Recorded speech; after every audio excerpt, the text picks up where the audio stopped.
नमस्कार, बहुत स्वागत है आपका। मैं हूं आपके साथ सुमित शर्मा। बड़वानी से खबर है, जहां ट्रैक्टर ट्रॉली पुलिया के नीचे खाई में पलटी है। 3 की मौत हो गई है, जबकि 5 लोग घायल हुए हैं। घायल मजदूरों को बड़वानी जिला अस्पताल रेफर किया गया। ट्रैक्टर से खेत में मजदूर लेकर जा रहे थे किसान का पुत्र अमित पाटीदार, मजदूर अनिल और सजन की मौत हुई। ग्राम कुआं से नंदगांव रोड स्थित खेत में जा रहे थे सभी। ठीकरी थाना क्षेत्र की घटना बताई जा रही है। बड़ी खबर बड़वानी से, जहां ट्रैक्टर ट्रॉली पुलिया के नीचे खाई में पलट गई। 3 की मौत हो गई, 5 घायल हुए हैं। घायल मजदूरों को बड़वानी जिला अस्पताल रेफर किया गया है। ट्रैक्टर से खेत में मजदूर लेकर जा रहा था किसान का बेटा अमित पाटीदार, मजदूर अनिल और सजन की मौत हुई। ग्राम कुआसी नंदगांव रोड स्थित खेत में जा रहे थे सभी। ठीकरी थाना क्षेत्र की घटना। अधिक जानकारी के लिए बातचीत करेंगे। संवाददाता पंकज शुक्ला जुड़े हुए हैं फोन पर। पंकज, क्या कुछ और जानकारी आपके पास? किन परिस्थितियों में कैसे हादसा हुआ? बिल्कुल, जैसे कि अभी खेतों में जो है कि फसलों को निकालने का काम चल रहा है और उसी उद्देश्य से मजदूरों को लेकर के किसान पुत्र जो है अमित वो लेकर के जा रहा था और उसी दरमियान अचानक अनियंत्रित होकर के ट्रैक्टर जो है वो पुलिया से नीचे पलटी खा गया, जिसमें जो ट्रैक्टर का अगला हिस्सा होता है उसके ऊपर ट्राली पूरी की पूरी जा गिरी थी। यही एक बड़ा कारण रहा है कि उसमें बैठे हुए 5 मजदूर घायल हुए और 3 की मौत हुई है। साथ ही इस घटना के बाद से पूरे गांव में जो है शोक की लहर सी छा गई है। ठीक है पंकज, बहुत धन्यवाद तमाम जानकारी के लिए। बहुत शुक्रिया आपका। आगे बढ़ेंगे, बात करेंगे सीएम भूपेश बघेल की, जो कि दिल्ली जाएंगे। आज सीएम भूपेश बघेल दिल्ली जाएंगे।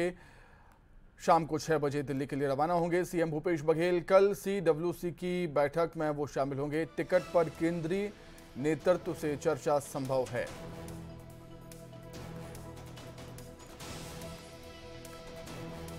तो सीएम भूपेश बघेल दिल्ली के लिए रवाना होंगे। आज शाम को 6 बजे दिल्ली के लिए रवाना होंगे सीएम भूपेश बघेल। कल CWC की बैठक में शामिल होंगे। टिकट पर केंद्रीय नेतृत्व से चर्चा संभव है इस दौरान। सीएम भूपेश बघेल का ये दिल्ली दौरा।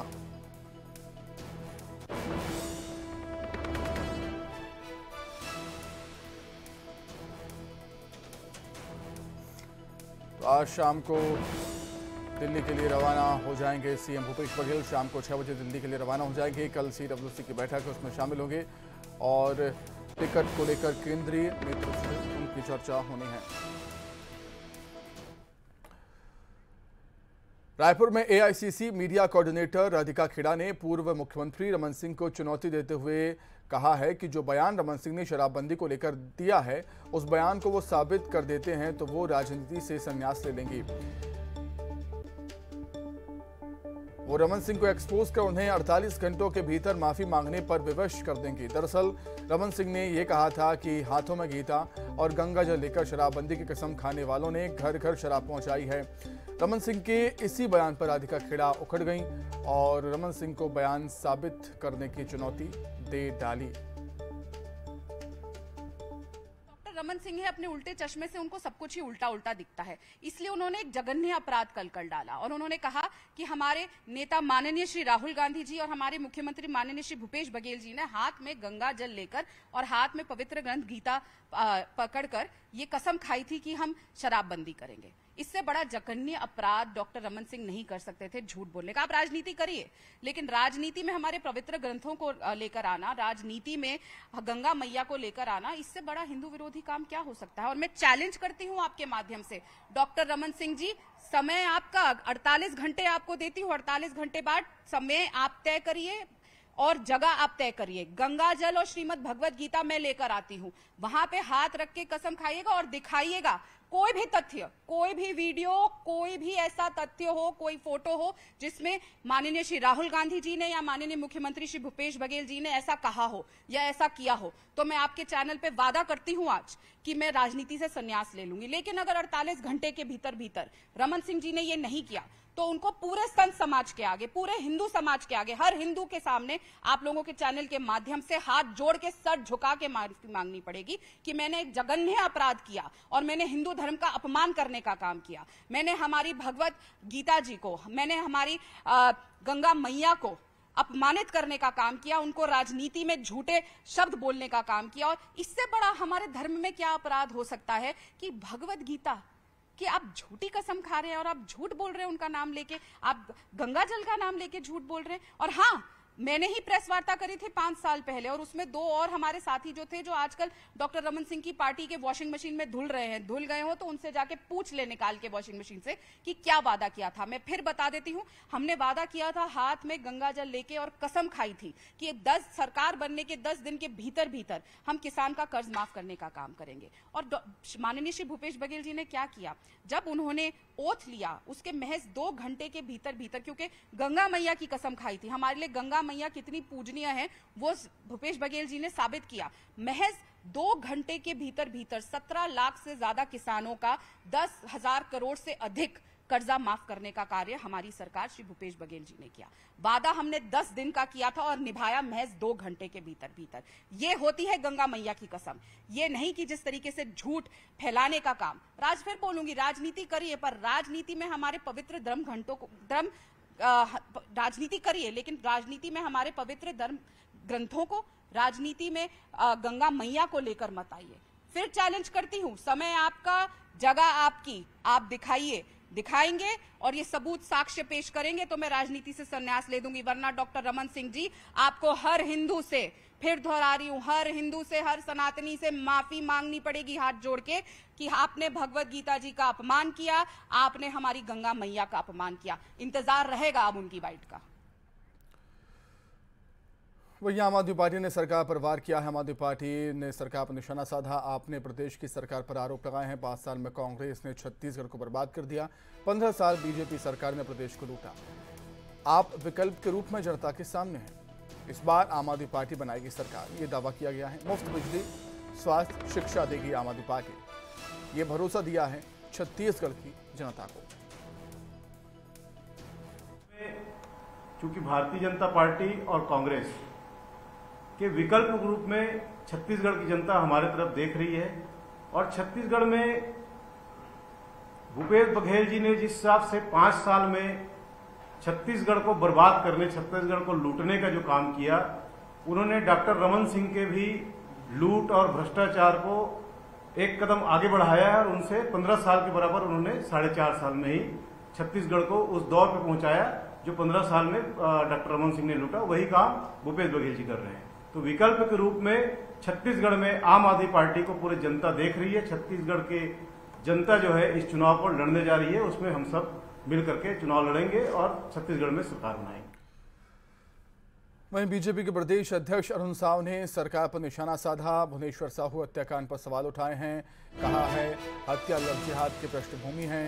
बिरदनपुर मामले में एक तरफा कार्रवाई हुई है, ये आरोप लगाए हैं अरुण साव ने। आगे कहा कि 41 में सिर्फ 12 आरोपियों की गिरफ्तारी हुई, विशेष वर्ग को प्रताड़ित कर रही है सरकार, ये कहा है अरुण साव ने।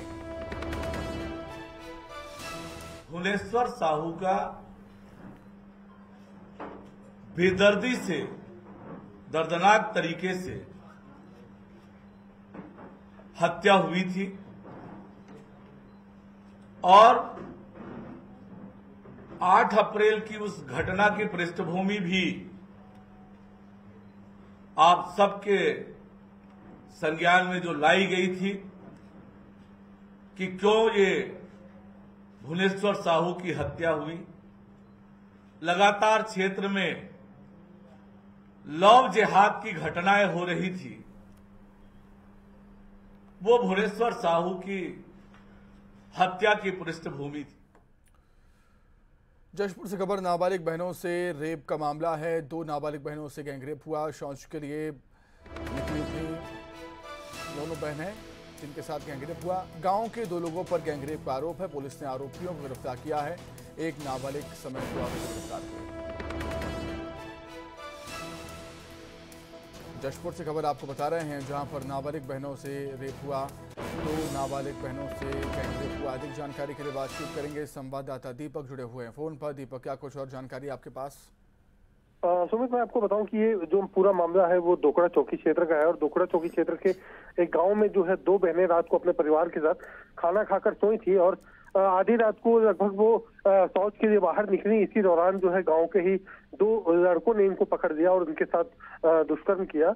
और इस घटना के बाद जो है पीड़िताएं जो है रात भर घर से बाहर थी। सुबह जब वो घर पहुंची और उन्होंने अपने परिजनों को घटना की जानकारी दी, उसके बाद परिजनों की शिकायत पर पुलिस ने जो है दोनों लड़कों को पकड़ लिया है, जिसमें एक अपचारी बालक है और फिलहाल जो है इनको जेल दाखिल करने की तैयारी की जा रही है।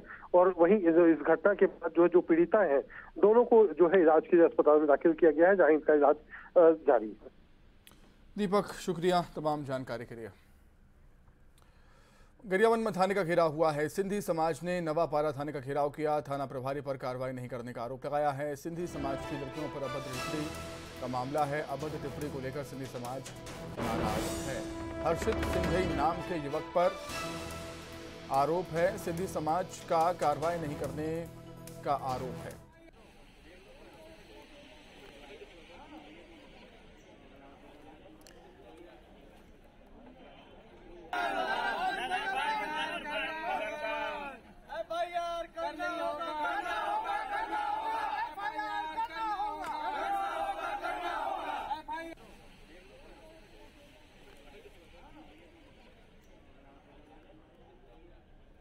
एक शख्स जिसका नाम है हर्षित जैन, जिसने व्हाट्सएप, इंस्टाग्राम, फेसबुक के माध्यम से सिंधी बहन बेटियों, सिंधी समाज की भावनाओं को ठेस पहुंचाई है। उनके नाम से अनल गनल वीडियो बनाए हैं, जो कि कहता है कि मैं भविष्य में भी ये फैलाते रहूंगा।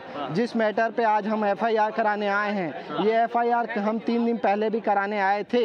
हमें यहाँ के टीआई द्वारा गलत आश्वासन दिया गया था कि मैं 12 घंटे में धाराएं पूछ के इसके खिलाफ एक्शन लूँगा, पर आज 3 दिन बीत चुके हैं, इस मैटर पे कोई कार्रवाई नहीं हुई है, जिससे सिंधी समाज संपूर्ण पूरे देश में आक्रोशित है।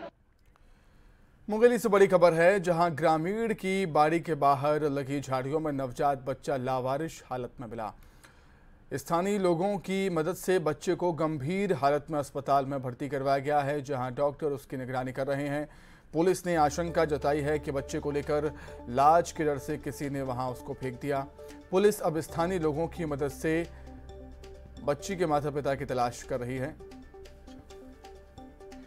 वहीं बच्चे की हालत गंभीर बताई जा रही है।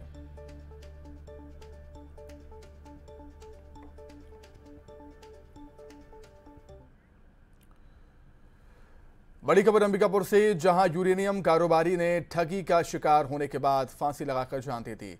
पुलिस ने शव को बरामद करने के बाद 5 लोगों पर एफआईआर दर्ज कर दी है। पुलिस के मुताबिक कोलकाता की कंपनी ने मृतक व्यापारी को यूरेनियम में पैसा लगाकर लाखों की जगह करोड़ों कमाने का लालच दिया था, जिस पर व्यापारी ने लालच में आकर करोड़ों रुपए लगा दिए। लेकिन ठगों ने व्यापारी को यूरेनियम नहीं दिया और पैसे को लेकर चंपत हो गए, जिसके बाद व्यापारी ने होटल में फांसी लगाकर जान दे दी।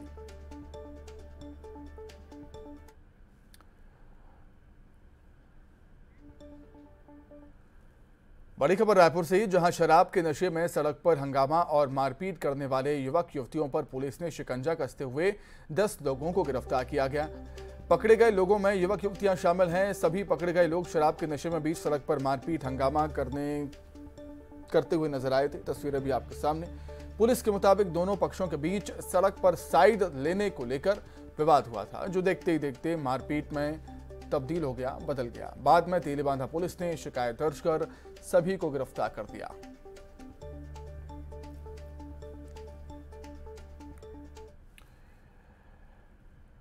अंबिकापुर से दिल्ली के लिए चल रही स्पेशल ट्रेन को अब सामान्य ट्रेन में बदल दिया गया है, जिसके बाद अब अंबिकापुर से दिल्ली तक जाने वाली ट्रेन सप्ताह में 1 दिन चलेगी। पहले ये ट्रेन स्पेशल थी, जिसके चलते किराया भी ज्यादा था, भीड़ भी ज्यादा होती थी। लंबे वक्त से अंबिकापुर के लोगों की ये मांग रेल मंत्रालय से थी कि स्पेशल ट्रेन को सामान्य ट्रेन में बदल दिया जाए।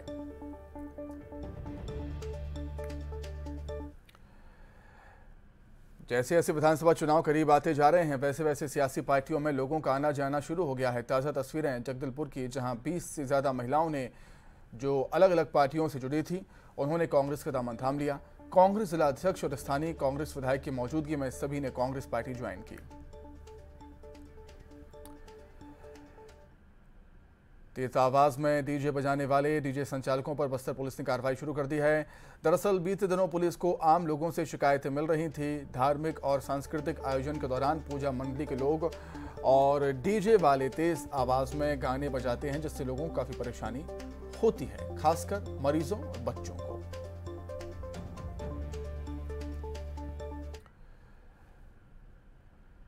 नवरात्रि पर इस बार मां दंतेश्वरी के दरबार में 6000 से ज्यादा मनोकामना दीपक भक्त जलाएंगे। जगदलपुर के प्रसिद्ध दंतेश्वरी मंदिर में सबसे पहले जो मनोकामना दीपक जलाया जाएगा वो मुख्यमंत्री भूपेश बघेल के नाम जलाया जाएगा। आपको बता दें, मां दंतेश्वरी मंदिर की महिमा देश से विदेश तक में ख्याति के रूप में फैली हुई है।